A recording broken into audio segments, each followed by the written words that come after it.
Good afternoon, class. I hope you all are fine, right? Guys, you know very well. And today I'm going to discuss very important topic that is overhead, right? This is very important topic of cost accounting, right? करीब 80% chances है कि इस topic से आपका question आपके exam में आएगा, ठीक है? So try to understand the concept very carefully, right? Okay, so good afternoon once again, guys, and please mark your attendance in the chat box, right? So let me share my screen. The screen is visible to all. बेटा screen visible है आप लोगों को? No, sir.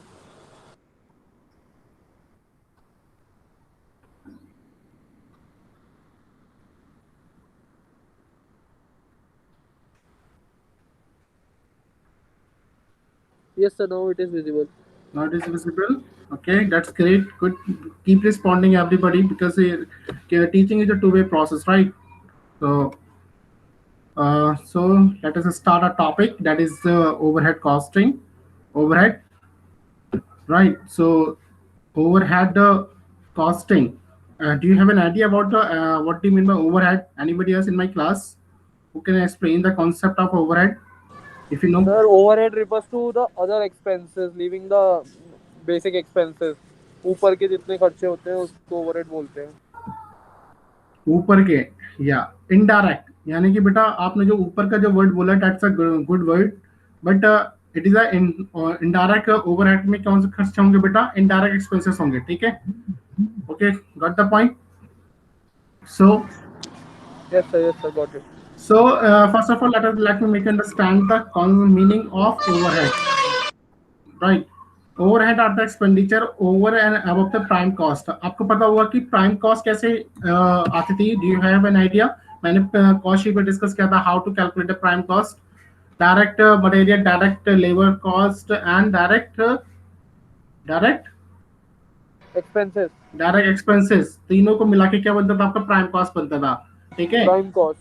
ठीक है, तो overhead are the expenditure over and above the prime cost. So overheads may be defined as all the indirect cost incurred for the production of goods or services. यानी कि आपकी जितनी भी indirect cost होगी, यानी कि indirect material, indirect labor, indirect expenses, उन तीनों जो भी आपके indirect cost होगा, ठीक है, उन सबको मिलाकर that is known as overhead, right? I hope it is clear to everybody. I'm repeating once again, guys. Overhead may be defined as all the indirect cost incurred for the production of goods or services. Overhead are also known in cost accounting terminology as on cost burden, right? Indirect expenses, etc. According to the terminology of the cost accountancy, SEMA London, overhead is defined as the aggregate of indirect material cost, indirect wages, and indirect expenses, right? यानी कि क्या क्या चीज आएगा क्या overhead में? Indirect material, indirect wages and indirect expenses, इन तीनों को मिला के बेटा आपका क्या बनता है? Overhead. I hope it is clear to everybody. If you having any doubt, shall I proceed further? आगे बढ़े. Hello. Yes, sir. Okay. So thank you very much. Overhead की definition क्या है? Any cost of doing business other than a direct cost of an output of product or services. ठीक है? So it is repeating the same thing. Or another definition is any cost of doing business other than a direct cost of an output of product or service. According to SEMA London, overhead costs are defined as the total cost of indirect material, indirect labor, indirect expenses. Thus, all the indirect costs like indirect material, indirect labor, indirect expenses are called overheads. Clear? आगे बढ़े. Okay. Now, let me make you understand what are the objectives of cost accounting for overheads, right? First objective is for determination the actual cost of product. Overhead are to be charged indirectly to the product, right, मतलब कि जो भी indirect आपके खर्चे जो होंगे, that is the known as overhead, it is charge, overheads are charge indirectly to the product, ठीक है। Second, second objective is for identifying overhead with cost centers, or for the purpose of cost control, overheads have to be identified and charged to the final output, right? So these are two very important objective uh, of cost accounting for overheads, right? Now, guys, I'm going to discuss the what are the features of overhead expenses. These are the 6 important features of overhead expenses, guys. First one is our overhead expenses are indirect cost, right? Second, they are common cost. Third, they include both the escapable and inescapable, because in this continuance of a cost center or cost unit result in the avoidance of inaccurrence of certain items of overhead expenses. And the fourth one, they comprise of both cash and cash expenses, that is the insurance, rent, etc., and book expenses, that is the depreciation. Fifth, they consist of both production expenses and non-production expenses, that is the administrative and selling and distribution expenses, and they are both variable and the yeah, they are both in variable as well as fixed, right? So these are the important features of the overhead expenses, right? Clear, hai? Now, I'm going to discuss what are the basis of apportionment. जो भी मेरा indirect खर्चा होगा उसका बेटा हम किस basis पे अपना मतलब डिवीजन करेंगे, basis what should is the basis of apportionment, right? apportionment means बंटवारा किस बेसिस पे करेंगे. I am going to discuss in detail, guys. First one is your rent rent और बिल्डिंग मेंटेनेंस. अगर आपका रेंट का खर्चा है तो इन दैट केस उसका बेसिस होगा, किस बेसिस पे आप उसका अपोर्शनमेंट करेंगे रेंट का, गाइस. जैसे सपोज करो एक एक एक एक एक, एक depart there are 4 department for example, guys. वहां पे 4 डिपार्टमेंट है, department A, department B, department C. Department A B C D, 4, there are 4 department. और उस पूरे ब्लॉक का, उस चारों डिपार्टमेंट का रेंट जाता है, मान लो कि 1 लाख रुपए रेंट जाता है, ठीक है. तो एक डिपार्टमेंट पे कितना जाएगा, कितना खर्चा आएगा, यानी क्योंकि इक्वल शेयरिंग हो रही है. So 25,000 each. 25,000 each. Very nice. Thank you very much. What's your name, beta? The social. Kaushal. Social TOSHL, yes sir. अरे वाह, very nice. Thank you very much. I'm happy with your performance.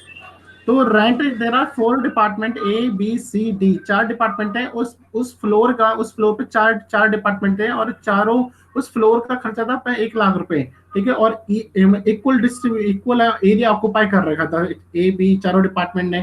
तो हम अब point ये आता है कि 1 लाख रुपए तो जा रहा है, तो हम किस बेसिस पे हम उसका बंटवारा करेंगे रेंट का, on the basis of floor area occupied. I hope it is clear, right?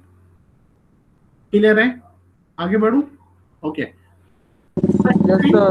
Okay, Kaushal. Thank you.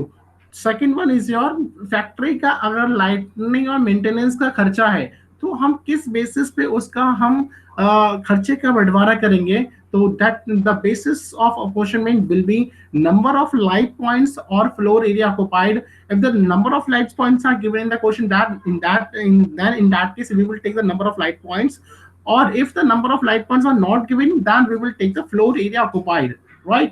So this should be the basis of apportionment of a factory lighting maintenance, right? तीसरा खर्चा जो आता है आपका depreciation of the assets की. मान लो कि 5 लाख रुपए की एसेट्स थी, ठीक है, 5 लाख रुपए की डेप्रिसिएशन, तो हम डेप्रिसिएशन किस पे चार्ज करेंगे. भी आपको सिखाया गया था 11th स्टैंडर्ड में डेप्रिसिएशन वाले टॉपिक में बहुत डिटेल में. There should be the SLM method, written down value method. तो किस पे लगता है आपका depreciation is charge on the value of the assets, right? Value depreciation is charge on the value of the assets, guys, right? Fourth one, insurance of the assets. जो भी आपने factory, जैसे फॉर एग्जांपल आपने 5 लाख रुपए का जो machine भी खरीद के परचेज करके लेकर आए थे, तो उसका आपने इंश्योरेंस करा रखा है. तो इंश्योरेंस ऑफ अगर आपने इंश्योरेंस करा रखा है तो इंश्योरेंस का मान लो कि 25,000 रुपए की इंस्टॉलमेंट जाती है, मतलब कि किस्त जाती है. तो उसका हम किस बेसिस पे हम डिस्ट्रीब्यूशन करेंगे? Basis of apportionment will be value of the assets guys, right. Fifth, पांचवा खर्चा आता है पावर ऑफ द मशीन की। जो भी मेरी फैक्ट्री है, फैक्ट्री के अंदर मेरी जो मशीन्स लगी हुई हैं, ठीक है, मशीन्स लगी हुई हैं, तो वो पावर कंज्यूम करती हैं, जैसे हम लाइट बोलते हैं, पावर कंज्यूम कर रही हैं।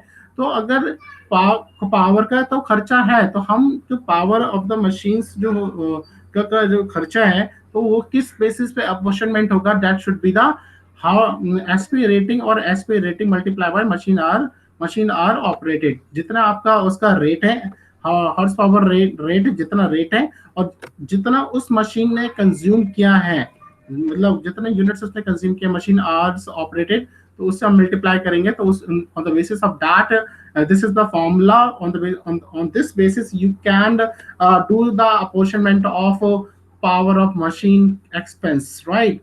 सिक्स वन अब बात करते हैं बच्चा इनडायरेक्ट वेजेस। अगर आपका इनडायरेक्ट वेजेस का खर्चा है, तो in that case you the basis of apportion will be the direct wages guys, right? Clear है?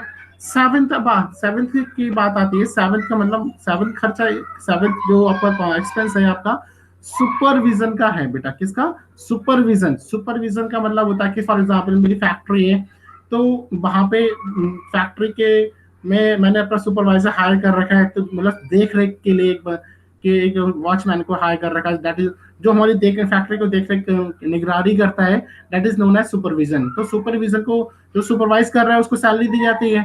अब पॉइंट ये आता है कि अब उसको सैलरी मान लो कि 40,000 रुपए दी जाती है उस सैलरी मैन को, और सुपरवाइजर को 40,000 रुपए की सैलरी दी जाती है, ठीक है। अब पॉइंट ये आता है कि हम किस बेसिस पे उस सैलरी का बंटवारा करें, ठीक है।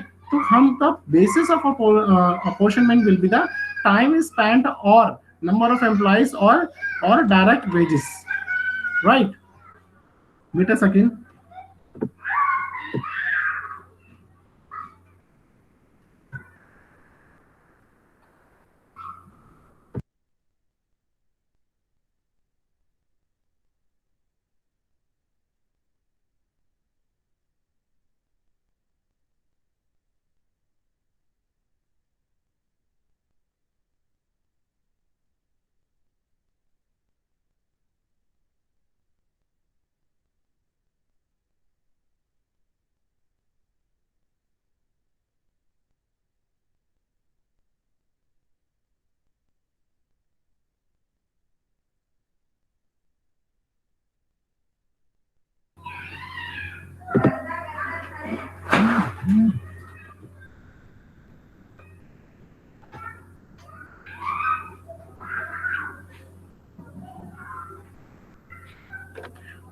yeah, we were discussing seventh point. We were discussing about the guys seventh point कि अगर सुपरविजन जो भी मेरी फैक्ट्री के अंदर है, जो सुपरवाइजर है, तो उसको सैलरी दी जा रही 40,000, तो इन दैट केस उसका बट उस सैलरी का किस बेसिस पे बंटवारा किया जाएगा, यानी कि what should be the basis of apportionment in that case you should apply this you will apply this concept, that is the time spent, जितना उसने टाइम लगाया है, और the number, और if the time spent is not given, in that case you can take the number of employee or direct wages. So right, eighth one is your material handling का expenses, in that case you will take the value of the material consumed. Ninth one is your carriage outward का अगर खर्चा given, in that case you will take the value of units sold. If value of unit sold is not given, in that case you will take the weight, etc. Right?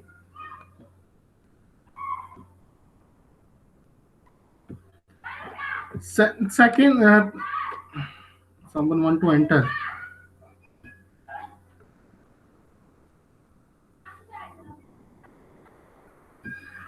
Now, 10th one is our miscellaneous production expenses. Miscellaneous production expenses. If the miscellaneous production expenses is given, in that case, you will take the basis of apportionment will be direct wages, right?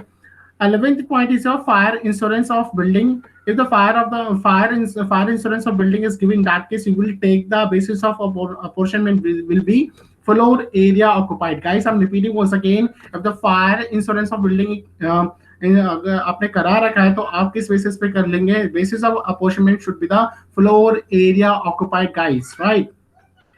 Rent मैं पहले ही discuss कर चुका हूं कि if the rent जैसे मान लो 4 floor की मैंने बात की थी, एक फ्लोर पे 4 डिपार्टमेंट है, 4 डिपार्टमेंट है, A department, B department, C department and D department, A B C D, there are 4 department है, और चारों डिपार्टमेंट इक्वल एरिया ऑक्युपाई कर रखा है, और एक पूरे फ्लोर का खर्चा है रेंट का 1 लाख रुपया, 1 lakh rupees is the rent. तो इन दैट केस उस एक डिपार्टमेंट पे कितना खर्चा आएगा, क्योंकि 4 डिपार्टमेंट है, चार डिपार्टमेंट पे कितना लोड आ रहा है, 1 लाख रुपए का, तो कितना शेयरिंग हो जाएगी उसकी, the basis of apportion will be the floor area occupied, ठीक है, तो इक्वल ऑक्युपाई कर रखा है एरिया, तो राइट, तो जब इक्वल एरिया ऑक्युपाई कर रखा है तो एक बंदे पे, एक डिपार्टमेंट पे कितना खर्चा आएगा, 25,000 रुपए का।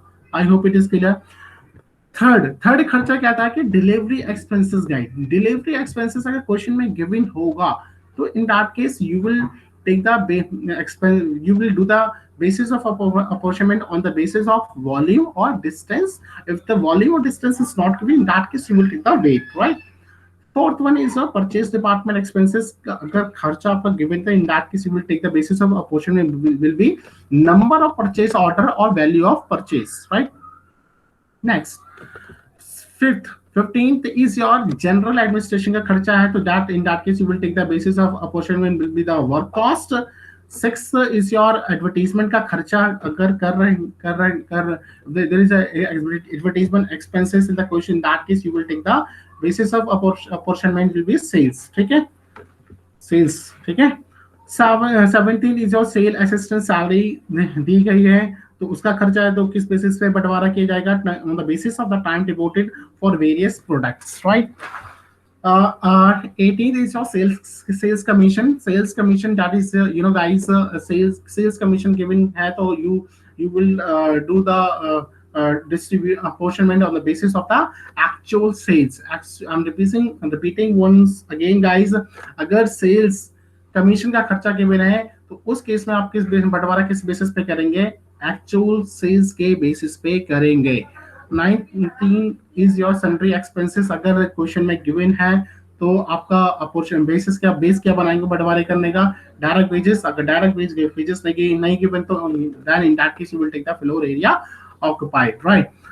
20th expense, that is a personal department expense, personnel department expenses अगर क्वेश्चन में given है, in that case you will take the basis of apportionment will be the number of employees. These are the very important points or common expenses which I have discussed in a detail what should be the basis of apportionment, if these right, I hope it is clear to everybody. Base समझ में आ गया, basis of apportionment. Yes, sir. Shall I proceed? I want response from Sir, everybody. one time explain that factory electricity one point. Factory में जो electricity use वाला point बता रहा आपने सर। Which one पहला बेटा? सर आई थिंक फोर्थ और fifth point it is electricity consumed किस बेसिस पे होगी sir? You are talking about the fifth point बेटा, power of machines. Yes sir, electricity consumed. Power of machines. Suppose आपकी factory, you are the owner of the company. Suppose करो you are the owner of company, ठीक है, आप बहुत बड़ी factory चलाते हैं, ठीक है, और वहां पे अपने मशीन्स रखी हैं, ठीक है, मशीन्स हैं, सपोज करो वहां पे 4 मशीन्स हैं, ठीक है, machine A, machine B, machine D, A B C D, there are 4 machine, या machine A 1, machine 2, machine 3, machine 4। अब बेटा अब किस मशीन पे कितना खर्चा आएगा, वो तो जितना उसने पावर उसने यूनिट कंज्यूम की होंगी उस बेसिस पे लेंगे ना, this will be the formula. Hello, don't make yes sir, ठीक है, जो उसका रेट होगा और मशीन जितने उसने उस मशीन में जितने यूनिट्स उसने कंज्यूम किए हैं, ठीक है, मशीन आवर्स ऑपरेटेड, ठीक है, जैसे मान लो कि हमारा घर का बिजली का बिल है, ठीक है, रेट फिक्स है कि मान लो 4 रुपए यूनिट जाती है, ठीक है, और आपके घर में 500 यूनिट आपका फ्लोर का बिल आया है, please don't make the noise. आपका घर का बिजली का बिल है 500 यूनिट, और एक यूनिट का कितना 4 रुपए यूनिट चार्ज किया जाता है, तो कितना रुपए का बिल बनेगा आपका, बोलो। हेलो, Yes sir, वो some disturbance is there. तो 2000 है, 500 हाँ unit consume. 5000 unit multiply by 4 अच्छा 20 यानी कि 2000 रुपए का बिल बन जाएगा। Yes sir, yes sir. ठीक है, तो इन द सेम मैनर से जो आप जो फिट वाला पॉइंट में कह रहा है पावर ऑफ द मशीन्स का अगर खर्चा है, एक मशीन पे कितना खर्चा आ रहा है, तो जितनी मशीन्स ने आवर्स उसने काम किया है और उसका जो रेट होगा उस रेट से मल्टीप्लाई कर देंगे, सिंपल सी बात है, तो आपका खर्चा आ जाएगा। Yes sir, got it. Simple है, सिंपल फंडा, सिंपल बेसिक कॉन्सेप्ट। ठीक है, यस क्लियर सर, है? Yes sir. Okay, very nice, thank you very much. जैसे हमारा रेंट का खर्चा था, रेंट वाला जैसे पॉइंट नंबर 12 पे आते हैं कि रेंट, जैसे मैंने बताया आपके 4 डिपार्टमेंट हैं, department A, department B, department C, department D. और ठीक है, और एक सपोज करो कि पूरा एक फ्लोर पे 4 डिपार्टमेंट है, एक फ्लोर पे कितने डिपार्टमेंट, 4 डिपार्टमेंट है। ठीक है, 4 department on in one floor, और each department is occupying the equal occupying the equal floor. ठीक है, और एक उसका पूरा फ्लोर का खर्चा है, मान लो कि रेंट का खर्चा है कि 2 लाख रुपए का, तो एक एक एक एक डिपार्टमेंट पे कितना खर्चा आएगा आपका, बताओ? रेंट है आपका 2 लाख, तो एक डिपार्टमेंट पे कितना रेंट का खर्चा आएगा, बताओ? I want answer from you, बोलो। तो 50,000। 50,000, very nice, very nice, thank you very much for responding, very nice, good. Now let us proceed further, guys.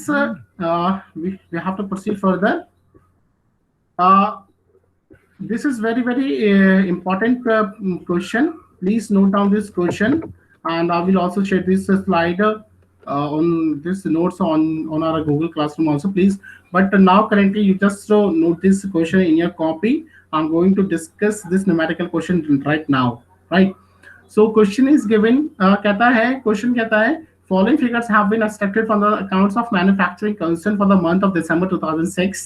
ठीक है, एक आपकी बहुत बड़ी मैन्युफैक्चरिंग प्लांट है, ठीक है, you are the owner of that particular manufacturing unit, right? तो उसके कुछ इंफॉर्मेशन हमने एक्सट्रैक्ट करी है दिसंबर 2006 की। ठीक है, तो खर्चा गिवन है आपका, इनडायरेक्ट मटेरियल खर्चा गिवन है प्रोडक्शन डिपार्टमेंट एक्स का, प्रोडक्शन डिपार्टमेंट एक्स का आपका है 950, प्रोडक्शन डिपार्टमेंट वाई का है 1200, प्रोडक्शन डिपार्टमेंट जेड का है 200, एंड मेंटेनेंस डिपार्टमेंट, तो प्रोडक्शन डिपार्टमेंट कितना हो गए, X X Y Z, production department कितने हो गए, 3 आपके प्रोडक्शन डिपार्टमेंट हो गए, और मेंटेनेंस डिपार्टमेंट आपका पी है, और आपका स्टोर डिपार्टमेंट क्या है, क्यू। ठीक है, तो कितना टोटल डिपार्टमेंट हो गए, 3 प्रोडक्शन डिपार्टमेंट है, एक आपका मेंटेनेंस डिपार्टमेंट है, और 5वां आपका क्या है, आपका store department, that is the Q. ठीक है, तो ये आपका खर्चा गिवन है, प्रोडक्शन डिपार्टमेंट एक्स का 950, प्रोडक्शन डिपार्टमेंट वाई का 1200, प्रोडक्शन डिपार्टमेंट जेड का 200, मेंटेनेंस डिपार्टमेंट का आपका पी का 1200 का 1500 रुपए का खर्चा गिवन है, स्टोर डिपार्टमेंट का क्यू का 400। ठीक है, अब बात करते हैं इनडायरेक्ट वेजेस का। इनडायरेक्ट वेजेस आपका क्वेश्चन में ये these are the information given, production department X का 900 का खर्चा गिवन है, प्रोडक्शन डिपार्टमेंट वाई का 1100 का खर्चा है। ठीक है, प्रोडक्शन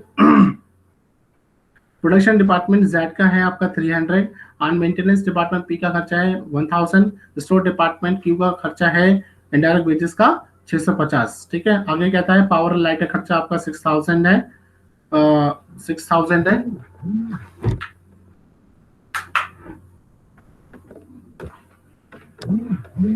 पावर एंड लाइट का खर्चा आपका कितना गिवन है बेटा, 6000 का गिवन है। रेंट एंड रेट्स का गिवन खर्चा है आपका 2800, रेंट एंड रेट्स का खर्चा गिवन है 2800, इंश्योरेंस ऑन एसेट्स 1000 गिवन है। तो these are the important information given. आगे आगे कहता है मील चार्जेस आपको गिवन है 3000 रुपीज का, depreciation at the rate of 6% on capital value of the assets. From the additional information calculate, कहता है कि you have to calculate the guys, you have to calculate the share of overheads of each production department। जो भी आपका production department तक, production department कितना है, X Y Z, production department का आपको ओवरहेड का खर्चा निकालना है गाइस। ठीक है, और एडिशनल इंफॉर्मेशन आपका गिवन है, गिवन आइटम गिवन है,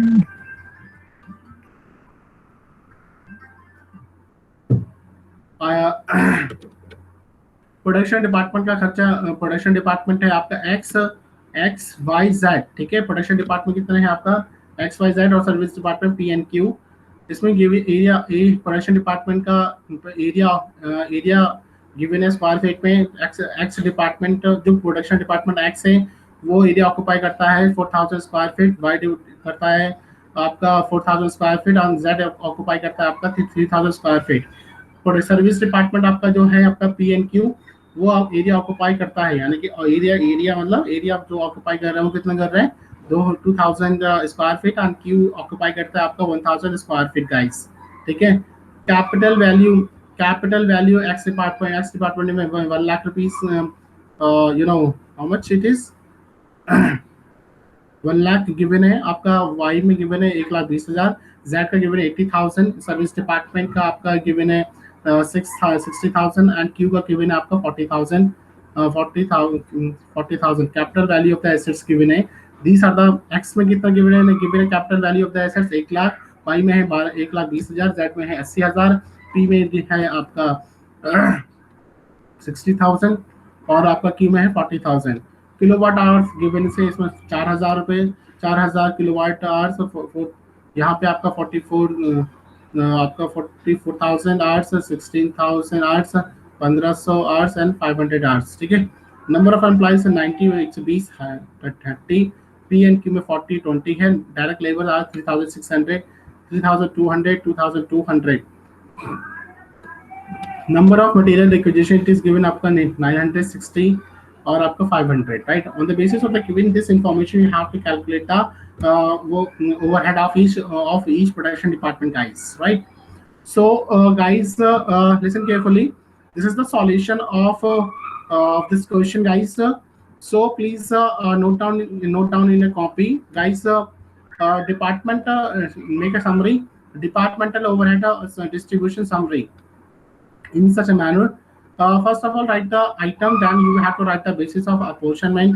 आपका टोटल का कॉलम आ जाएगा, उसके बाद प्रोडक्शन डिपार्टमेंट आपका XYZ production, there are 3 departments और प्रोडक्शन डिपार्टमेंट XYZ, ठीक है। XYZ बनाया आपने। सर्विस डिपार्टमेंट में आपका PNQ था, तो this is the we are making the overhead distribution summary guys.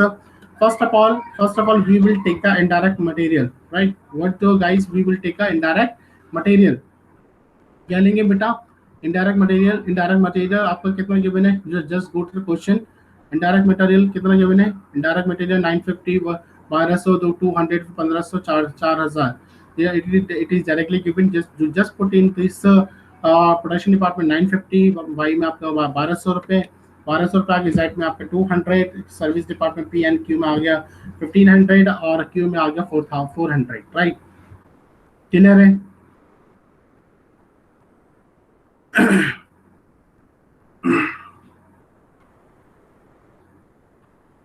Wait a second.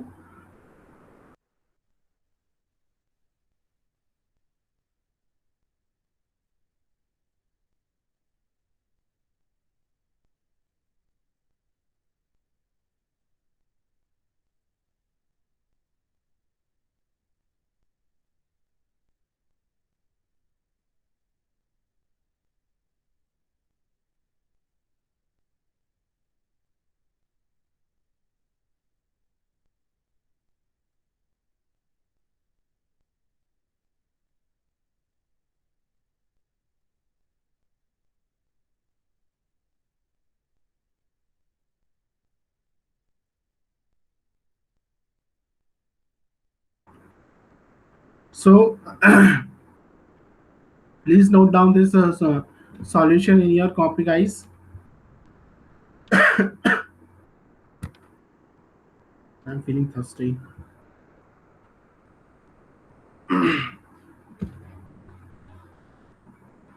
Are you noting? Note कर रहे हो?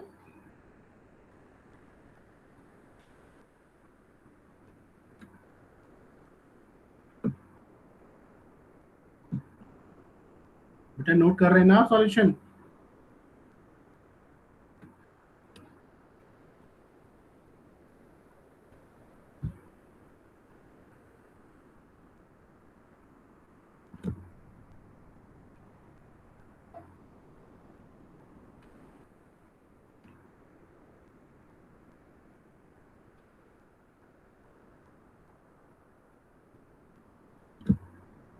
कर लिया नोट बेटा आपने solution?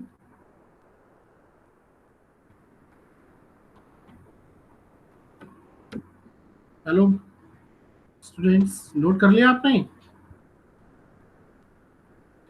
Ayan, Yes, sir, I'm doing it. Ayan तौशिल, Vivek, Niharika Sharma, please note it down this question and solution.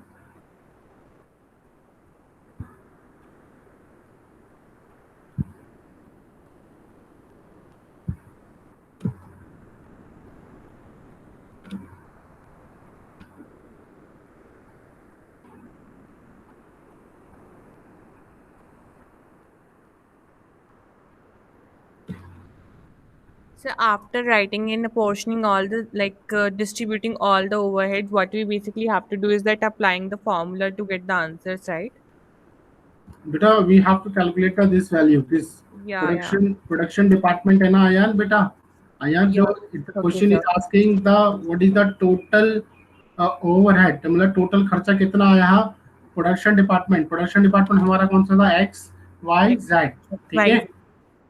तो and में हम क्या करेंगे, यहाँ पे जब आपका जब सारे खर्चे जब डाल देंगे ना, प्रोडक्शन डिपार्टमेंट के खर्चे डाल देंगे, सर्विस डिपार्टमेंट के भी खर्चा डाल देंगे, उसके बाद बेटा क्या करेंगे, सर्विस डिपार्टमेंट के भी खर्चे हम प्रोडक्शन डिपार्टमेंट में डाल देंगे, ठीक है, राइट। तो अब I will explain this concept, बस you just note down, don't panic. जो आप जैसे मान लो सर्विस डिपार्टमेंट आपका 4000, ये आपका कितना आ गया 4500, और क्यू डिपार्टमेंट सर्विस डिपार्टमेंट है, क्यू उसका कितना है आपका 2000। तो ये जो 4500 है, और सर्विस डिपार्टमेंट का खर्चा जो पी एंड क्यू का है, दैट इज 4500 एंड 2000, ये भी सर्विस डिपार्टमेंट का खर्चा भी प्रोडक्शन डिपार्टमेंट में ट्रांसफर करेंगे। उसके लेकिन किस बेसिस पे करेंगे, that will be the cost of service department, that is the direct labour hours. तो आपका जो 4500 है, जो वो आप यहाँ पे ट्रांसफर कर दोगे, ठीक है, on the basis of the direct labour hours. Direct labour hours का आपका कहाँ पे गिवन है, ये है आपका direct labour hours in this question. So on the basis of the ratio of this, na? Yes, very nice, Ayan. Very nice, Ayan. Very nice. You got the point. You have to make the ratio, right? Then you will distribute this amount of 4500 on production department, that is the X Y Z, ठीक है, Okay, sir. ठीक है। और जो आपका जो Q का जो आपका जो खर्चा है, दैट इज 2000 आया था टोटल। तो ये जो इसका जो हम बंटवारा जो करेंगे प्रोडक्शन डिपार्टमेंट में, इट शुड बी, क्योंकि ये आपका सर्विस डिपार्टमेंट है, और लेकिन कॉस्ट तो on the basis of number of material requisition. तो नंबर ऑफ मटेरियल रिक्विजिशन आपका कितना है, यहाँ पे गिवन है 9660 तो you will 9600 और 500। तो आप क्या करोगे, you will make the ratio on the basis of after making the ratio you will distribute this 2000 amount on production department, that is the X Y Z, right? Okay, sir. So this is the concept. I will make you understand once again, यहाँ पे हम लोग discuss कर रहे थे, let me make you understand once again guys. What we are doing, what you have to making the departmental overhead distribution summary. Listen carefully once again. This is the format. Whenever the question says you have to calculate the overhead of production department, ये आपका format है, ठीक है, इसके beyond जाना ही नहीं है। आप क्या करोगे, आइटम डालो, बेसिस ऑफ अपोर्शन का कॉलम बनाइए, then total production department, that is the X Y Z, ठीक है। उसके बाद सर्विस डिपार्टमेंट आपका पी क्यू, ठीक है। इनडायरेक्ट मटेरियल आपका गिवन है डायरेक्टली, प्रोडक्शन डिपार्टमेंट का गिवन है 9500, वाई का आपका 1200 गिवन है, जेड का आपका 200 गिवन है, सर्विस डिपार्टमेंट का 1500 गिवन है डायरेक्टली, और 4400 क्यू का गिवन है, ठीक है। इन सबको बेटा जब ऐड कर दिया हमने, कितना आ गया, टोटल आ गया 4250। फिर आपका खर्चा है, आपको याद होगा, आपका खर्चा है इनडायरेक्ट वेजेस का, प्रोडक्शन डिपार्टमेंट 900, 1100, 300, 1000, 650। तो ये जो इनडायरेक्ट का वेजेस खर्चा है, ये आप इन सारे डिपार्टमेंट में आप ट्रांसफर कर दो, डाल दो आप। इनडायरेक्ट खर्चा एलोकेशन डायरेक्टली गिवन है 9000, 1100, 300, 1000, 650, ये आपने डाल दिए। आपने इन सारे खर्चों को क्या करा आयान बेटा, आपने ऐड कर दिया। क्या कर दिया बेटा आयान, ऐड कर दिया आपने, तो कितना आ गया 3950। ठीक है Yes, sir. आयान, ठीक है आगे बढ़े। Yes, sir. फिर आपका खर्चा गिवन है पावर एंड लाइट का। पावर एंड लाइट का खर्चा आपको पता है, पावर एंड लाइट का खर्चा किस बेसिस पे डिस्ट्रीब्यूशन करता है, on the basis of kilowatt hours. Power and light का खर्चा बेटा आयन किस बेसिस पे हम खर्चे का बंटवारा करते हैं, on the basis of kilowatt hours. अब किलोवाट आवर्स तो हमें पता कैसे चलेगा, क्वेश्चन में देख जाना पड़ेगा। तो किलो पावर एंड लाइट का टोटल खर्चा हमारा कितना बेटा 6000, कितना बेटा 6000, सबका, प्रोडक्शन डिपार्टमेंट का भी और सर्विस डिपार्टमेंट का भी। अब क्या करेंगे, किलोवाट आवर्स हमें पता लगाना पड़ेगा कि एक्स में कितने किलोवाट आवर्स है, वाई में कितने किलोवाट आवर्स कितना कंज्यूम हुआ है, जेड का कितना किलोवाट आवर्स है, पी का कितना है, क्यू का कितना है। So let us check in our question guys. अब चेक करो किलोवाट आवर्स, ये देखो साफ साफ गिवन है, ये देखो गिवन है ये kilowatt hours, this is the kilowatts are on the basis of this you have to make the ratio, then you have to put in a after calculating you have to put in a solution। तो आपका kilowatt, ठीक है, तो आपका कितना जो 6000 का बंटवारा आपका आ गया 2000 2200, जेड में 800, पी में आपका 7750 एंड क्यू में आपका आ गया 250। ठीक है यार, क्लियर है यहाँ तक, बात समझ में आ गई? Yes, sir. गुड। किलोवाट का खर्चा आ गया। रेंट एंड रेट का खर्चा गिवन है 2800, यानी कि अयान रेंट एंड रेट का खर्चा गिवन है 2800। अब आप बताओ रेंट का खर्चा किस बेसिस पे बंटवारा होता है और किस बेसिस पे बंटवारा होता है रेंट का? Floor area occupied. Floor area occupied, very nice, good. Floor area occupied, आप पता लगाओ फ्लोर एरिया कहाँ पर है, बताओ आप लोग बताओ कितना कितना है, एक्स कितना ऑक्यूपाई कर रहे हैं? 4000, 4000, 2000 and 1000. 2000 1000। अब क्या करेंगे इसका, हम क्या करेंगे, We will make a ratio and then we will like proportionate it accordingly. very nice, we will do the we will make a ratio and then after on the basis of this ratio we will distribute in these departments, right? तो ठीक है, तो आपका कितना आ गया, ये देखो rent का खर्चा कितना आ गया, तो रेंट का आपका आ गया 8800, 800, 600, 400 एंड 200। क्लियर है, क्लियर है गाइस? पावर एंड लाइट का खर्चा भी हमने बात कर ली। Now let me think now insurance or the insurance on assets, जो हमने assets का है उसका इंश्योरेंस का खर्चा कितना है 1000। तो किस बेसिस पे बंटवारा होता है इंश्योरेंस का? It will be on the basis of value of the assets, value of the assets। तो value of the assets कितना है आपका, let me check। Capital value of the assets देखो 1 लाख, 1,20,000, 80,000, 60,000 एंड 40,000। तो इसका क्या करेंगे, रेशियो बनाएंगे। Again we will make the ratio, then we will calculate the value and put in the in a question, in a solution, right? तो depreciation आपने निकाला, that is your 2000 को आपने डिस्ट्रीब्यूट कर दिया on the basis of value, उसका ratio बनाया आपका, तो कितना कितना आ गया 4500, 600, 400, 300, 200। ठीक है Ayaan and Tushar, everybody, it is clear to everybody now? Depreciation वाला पॉइंट समझ में आ गया? Yes, sir. आगे बढ़े। इंश्योरेंस का खर्चा, इंश्योरेंस का खर्चा मैंने डिस्कस कर लिया, इंश्योरेंस का खर्चा भी डिस्कस कर लिया, वैल्यू ऑफ द एसेट्स। तो ये बात क्या आपका आगे 250, 300, 200, 150 एंड 100। ठीक है, डेप्रिसिएशन कितना गिवन था आपका 6% of the capital value of the assets. ठीक है, capital value of the assets आप डायरेक्टली डेप्रिसिएशन आपका डायरेक्टली गिवन है बच्चे, Ayaan listen carefully guys, depreciation given है आपका 6% आपको निकालना है capital value of the assets. हमें capital value of the assets find out करना है। एक्स में capital value of the assets कितनी, 1 लाख, वाई में कितना है 1,20,000, जेड में कितना है बेटा 80,000, पी में कितना है आपका 60,000, जेड में कितना है आपका 40,000।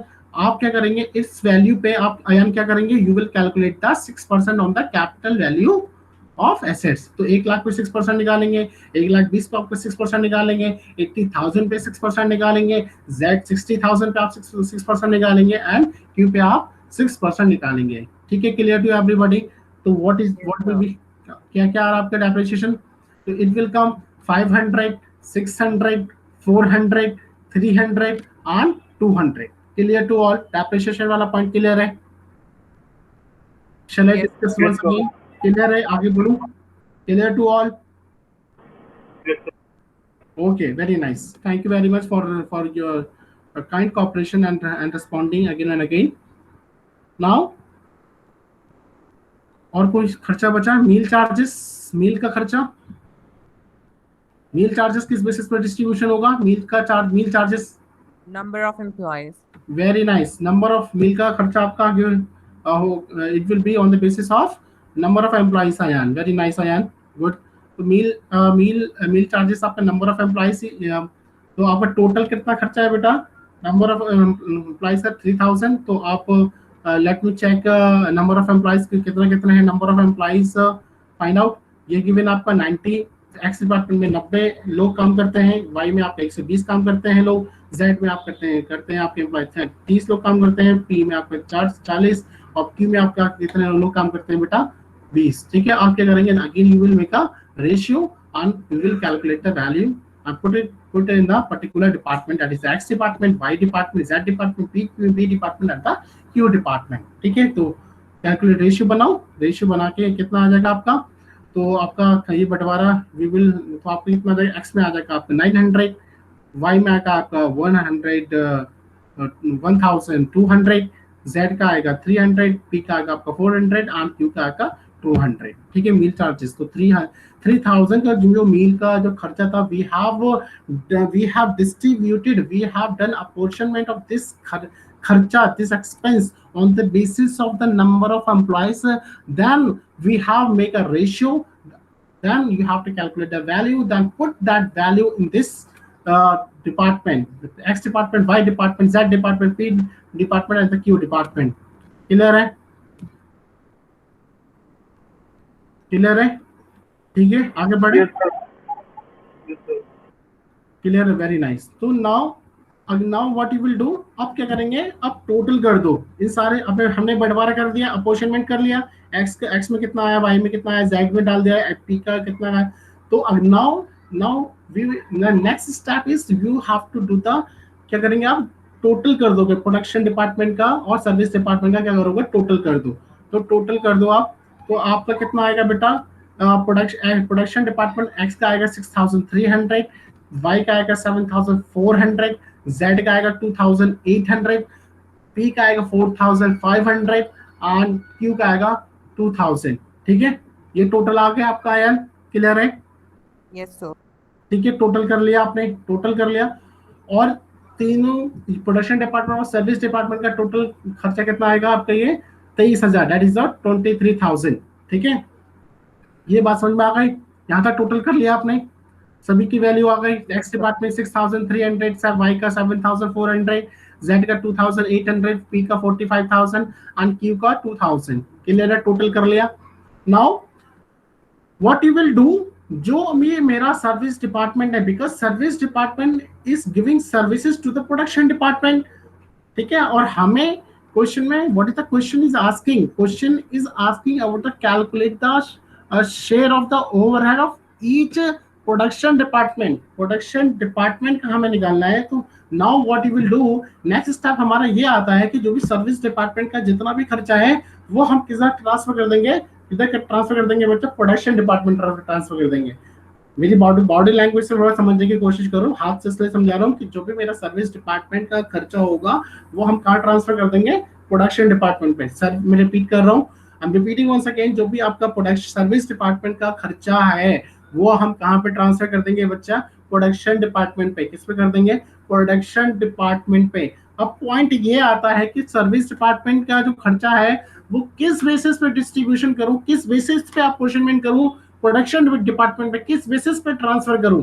पॉइंट ये आता है, ये पॉइंट समझना इंपॉर्टेंट है। तो जो आपका गाइस सर्विस डिपार्टमेंट है 4500, क्यू का आपका सर्विस डिपार्टमेंट का खर्चा है 2000, ये हम ट्रांसफर करेंगे। आपको ध्यान होगा क्वेश्चन में क्या गिवन है, क्वेश्चन में गिवन है direct labour hours. direct labors are 3600 and 3200 and 2200. तो मेरा जो आपका जो सर्विस डिपार्टमेंट पी है जो 45,000 है, ये हम ट्रांसफर कर देंगे प्रोडक्शन डिपार्टमेंट में on the basis of that direct labour hours. Ayan, are you getting my point? What Yes, sir. we will again make a, what you will do, we will make a ratio of this 3600, 3200, 2200, and after making the formula you will calculate the value of each department, that is the X department, Y department, Z department, guys, right? Someone want to enter? Let me check. आया clear है? सो आपने क्या करा, 4500 को आपने distribute कर दिया service department का खर्चा, ट्रांसफर प्रोडक्शन डिपार्टमेंट में ट्रांसफर कर दिया on the basis of the direct labour hours. तो आपका कितना आ गया 8800, आप इसका आ गया 1600, आप जेड डिपार्टमेंट पे कितना आ गया 1100. तो सर्विस डिपार्टमेंट पी का खर्चा वहां पे क्या हो गया, निल हो गया. क्या हो गया, निल हो गया, बिकॉज पी का खर्चा हमने कहां पे ट्रांसफर कर दिया, we have distributed transfer to the production department on the basis of direct labour hours. Clear है? अब बात आती है क्यू की. क्यू मेरा डिपार्टमेंट कौन सा डिपार्टमेंट है, आपको ये समझना बहुत ज्यादा जरूरी है बच्चे. क्यू मेरा डिपार्टमेंट है, कौन सा डिपार्टमेंट है, याद आ रहा है? क्यू डिपार्टमेंट किस चीज का डिपार्टमेंट है, बोलो बोलो. मेन देखो Q depart, very nice Ayan, बहुत अच्छे से आपने, you are trying to understand this concept. Q is my store department. तो स्टोर डिपार्टमेंट में क्या होगा, स्टोर डिपार्टमेंट का खर्चा किस बेसिस पे होता है, number of material requisition. Number of material requisition जो हमारे Q is my store department, and इसका प्रोडक्शन डिपार्टमेंट से लेना देना किस बेसिस पे होगा, on the basis of the material requisition. तो मटेरियल रिक्विजिशन का में आप तो पी और क्यू, पी और एक्स में कितना मटेरियल रिक्विजिशन है आपका 900, क्यू का और वाई का मटेरियल रिक्विजिशन कितना आपका 60, क्यू और जेड का मटेरियल रिक्विजिशन कितना गिवन है, number of material requisition given आपका 500. Again you will make the ratio, and after making the ratio, then you will calculate the value, and then after calculating you have to transfer that value into the production department. ठीक है? तो again you will make the ratio. आपने ratio किया, जो आपका 2000 rupees है आपका Q का, you will transfer this to the production department, that is the X, Y, Z on the basis of the material requisition, right? तो आपको कितना आ गया, X में आ गया आपका 900 गाइस, Y में आ गया आपका 600 और Z में आ गया आपका 500. क्लियर है? Clear to all? Ayan, Kaushal, everybody clear है? Yes, sir. पक्का 100%? Yes, sir. पक्का? आगे बढ़े. Okay, Yes, sir. हमने सर्विस डिपार्टमेंट का खर्चा प्रोडक्शन डिपार्टमेंट में ट्रांसफर कर दिया. Now what we will do the total कर दो बेटा. तो ये आपका ये 6300, 1800, 900 को जो आपने टोटल किया, टोटल करने के बाद आपका प्रोडक्शन डिपार्टमेंट एक्स का टोटल करना, टोटल ओवरहेड का खर्चा कितना आ जाएगा आपका, दैट इज योर 9000. वाई में आपका कितना आ गया आपका 9600 और जेड का आ गया आपका 4400. तो क्वेश्चन की रिक्वायरमेंट ये है. The question was asking calculate the overhead of X department, Y department, Z department. तो हम you can write that to overhead of X department, that is the 9000, Y का आपका आ गया 9600 और Z का आपका आ गया 4400. ठीक है? क्लियर? तो this is your answer. Clear है? Clear to all? Yes, sir. If you are having any doubt, you are free to ask. I hope it is clear to everybody. बहुत डिटेल में, बहुत लेमैन लैंग्वेज में समझाने की कोशिश करता हूँ. I'm trying my best for you to try to make you understand the concept in a layman language. समझ में आना चाहिए, कॉन्सेप्ट का समझना इंपॉर्टेंट है. ठीक है? So I'm using the bilingual language so that you can easily grasp the concept of cost accounting, right? Clear है? Yes, sir. Thank you very much, everybody, for attending my lecture very patiently and listening very, very carefully. If you're having any doubt, you are free to ask me. Take enough, okay? And one thing I would like to remind you, please, cost accounting is very, very scoring subject, and you have to keep revising. Always try to understand the concept of cost accounting. Never mug up. कभी रट्टा नहीं मारना है. अगर आप रट्टा मारोगे आपको समझ में नहीं आएगा.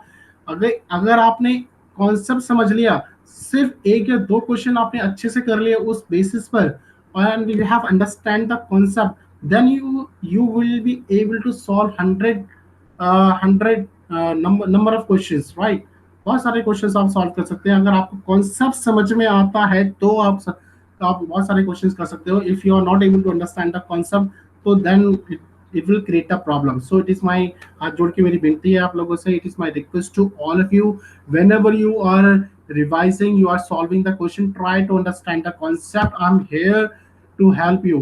If you are having any doubt, you can WhatsApp me. You can leave the message in a WhatsApp group. Okay, sir, we are facing some problem in this area, in this question, so please kindly help me. So it is my suggestion to you. So please always try to understand the concept of cost accounting. Whether you are studying overhead, whether it's you are doing revising the labor costing, budget or marginal costing.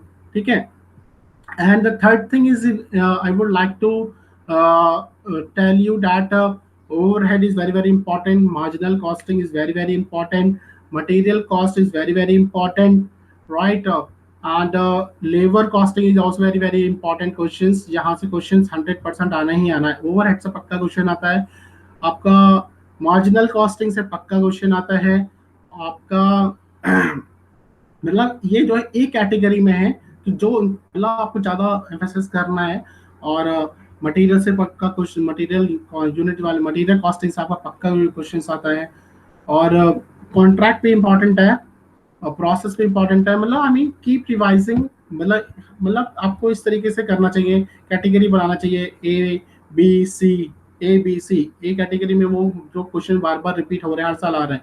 B category वो है कि कभी gap मतलब कभी एक साल छोड़ के आ रहे हैं आपके क्वेश्चंस, राइट? तो उसमें उसको मैं बी कैटेगरी में डालता हूँ. सी कैटेगरी वो होती है कि यार कभी कभार आ गया, तो वो सी कैटेगरी होती है. तो ए और बी कैटेगरी पे ज्यादा फोकस करना चाहिए. And fifth thing is that you have to solve the last year paper. That is very, very important. If you want to score 90% marks, मतलब full, if you want to score good marks, if you want to score 95% marks, मतलब then in that case you have to solve the last year papers. Very, very important, guys. Always try to solve the last year papers. Try to understand what is the trend is going on, right? This is my during my professional course when I was pursuing my CMA. So in that during my period, my mentor, there was one of my mentor, that is CMA Priyanka Saxena. She take classes in Lakshmi Nagar. And cost accounting मैंने पढ़ी थी CMA Sumit Rastogi sir से. So they all are my guru. They have supported me during my professional journey. So they always says that you have to solve the last year papers. मैं अपना experience तो मेरा है, जो मेरे गुरु हैं जिससे मैंने कॉस्ट अकाउंटिंग पढ़ी है सुमित रस्तोगी सर से, उन्होंने भी हमेशा मुझे यही सजेशन दिया कि Turab you have to solve the last year papers, you have to analyse the last year papers. So it is my humble request to you, please solve the last year papers. In that sir last 2 year paper और just last minimum 5 years पे, last 5 years पे minimum कम से कम. अगर 10 साल के paper solve कर लें तो और भी अच्छा है. 5 साल के तो 100% आपको करना ही चाहिए. ठीक है. Thank you very much. So it is my suggestion to you. Please solve the last year papers. So right. And thank you very much for listening. If you are having any doubt, you are free to ask. And thank you very much. Take care. COVID की situation चल रही है. Welcome sir. Stay safe. घर पे prevention is better than cure. Avoid gathering. Maintain social distancing. So please don't go outside. Keep revising. and your आपके exams मई में हैं. Keep revising your syllabus. Thank you very much. God bless you all. Take care. Thank you. Okay. Welcome, sir. Thank you, sir. God bless you. God bless you all.